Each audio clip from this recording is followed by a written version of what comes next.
Hi everyone, today we're going to talk about naming acids. And so let me show you on our flowchart where we are headed. We are going to talk about this left-hand side over here, and we're actually going to do all of the branches on the left-hand side today. That's actually a bit more straightforward than it might look at first glance, but you'll notice we need to make a distinction early on when naming an acid as to whether the acid is a binary acid, which means it's H plus just one other element, or an oxyacid, which means it's H plus a polyatomic ion. But you'll notice in both cases, acids always start with hydrogen. And we'll learn later in the year that acids are proton donors or hydrogen donors. So the fact that they start with hydrogen is not a big surprise. So, as I said, there are two types of acids, binary acids, oxyacids. Oxyacids are ones that contain a polyatomic ion, and they have two different naming things, or two different naming rules that go along with them. So if you recognize that you have a binary acid, that's H plus one other thing. So this could be, for instance, HF, or HCl, or even H2S, right? So that 2 is there because S has a -2 charge. That doesn't mean it's not binary anymore. When we say binary, we mean two types of elements. So just H is a type of element, S is a type of element. There's no polyatomic ion here. So if you recognize that you have a binary acid, you are automatically going to slap the prefix hydro to the front of the acid, and you're always going to end the acid name with IC and the word acid. So for instance, this HF becomes hydrofluoric acid, hydrofluoric acid. HCl becomes hydrochloric acid, as you can see right there, right? So there's the hydro prefix and the IC ending. H2S would be hydrosulfuric acid, so hydro prefix, IC ending. Conversely, what about oxyacids? So oxyacids have polyatomic ions. If you see a polyatomic ion in acid, you are not going to write the prefix hydro. So automatically the absence of the prefix hydro with an acid means polyatomic ion is involved. Now you have a choice to make. And the choice that you make is dependent on whether the polyatomic ion ends with IC or OUS, right? So we saw a lot of not IC or OUS, ATE or ITE, pardon me. So we saw a lot of our polyatomic ions end with ATE. We saw some of our polyatomic ions, if we subtract an oxygen, could be changed to ITE. It turns out that those rules actually govern what they turn into acid-wise. So an ATE ending for an acid is going to turn into the ending IC acid. ITE ending is going to turn into OUS acid. And if you're really clever here, when we talked about polyatomic ions, we said the polyatomic ion that ends with IC is the higher of the two charges. And we said the one that ends with OUS is the lower of the two charges because of the O and the O here and the I here. And if you think about this, the ATE form has more oxygens. It has a higher number of oxygens. The ITE form has a lower number of oxygens. So that trend is staying with us. So what does this look like? Well, if we had the acid HNO3, we know it's an acid because of the H. We know it's an oxyacid because we see the NO3 polyatomic ion. NO3 is nitrate, so the ATE becomes IC. So nitrate becomes nitric acid. Conversely, if you saw something like HClO2, you know it's an acid because of the H. You know it's an oxyacid because of the polyatomic ion, but ClO2 is chlorite. Therefore, ite becomes OUS, and we get chlorous acid. And one other side note, we talked in the last video about prefixes, for instance, the prefix per.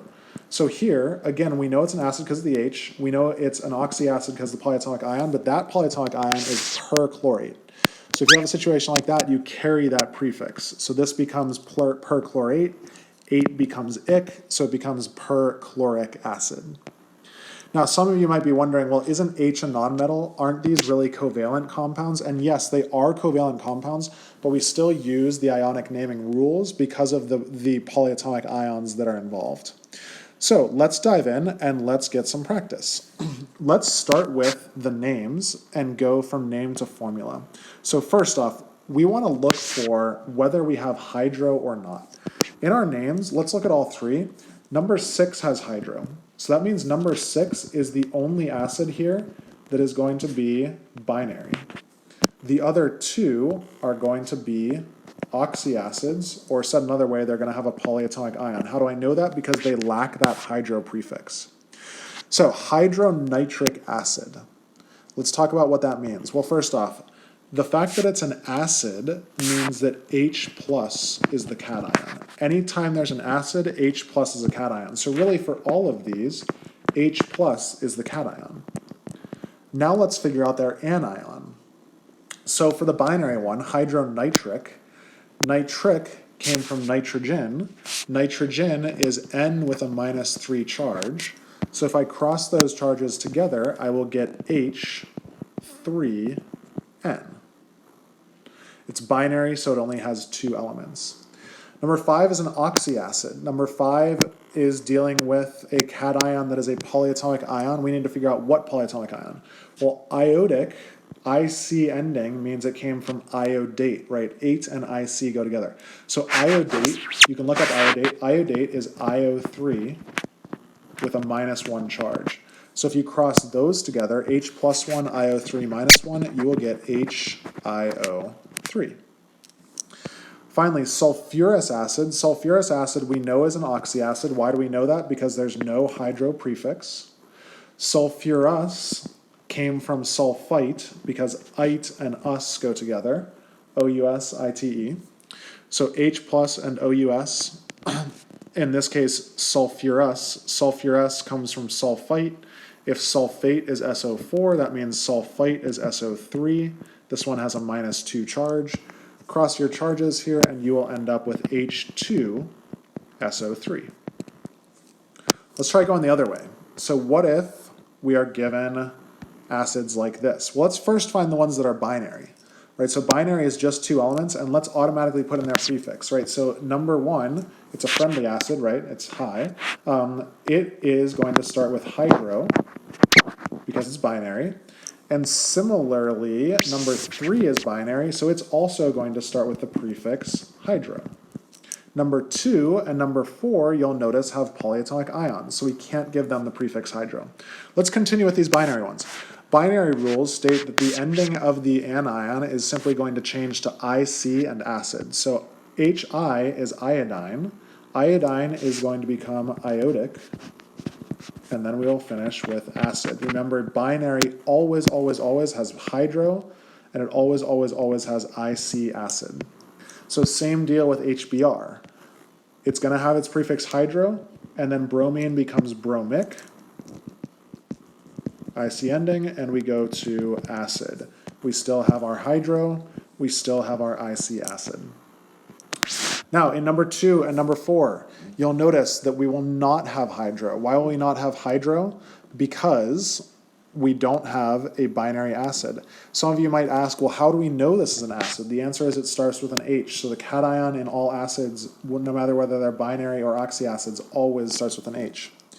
Now we need to figure out what the polyatomic ion is named. So SO4 is a polyatomic ion, and it's sulfate. Sulfate ends with ATE. ATE acids, or ATE polyatomic ions, become IC acids. You can think that you ate something icky, if you so desire. So this becomes not sulfate, but sulfuric acid. There might be a concern here that you write, for instance, sulfic, right? What if you accidentally don't have the UR? We won't penalize you if you write sulfic. It is technically sulfuric, but we're more worried about this component. Can you change this into an IC because you recognize this polyatomic ion ends with ITE? Or, I'm sorry, ATE, pardon me, ATE.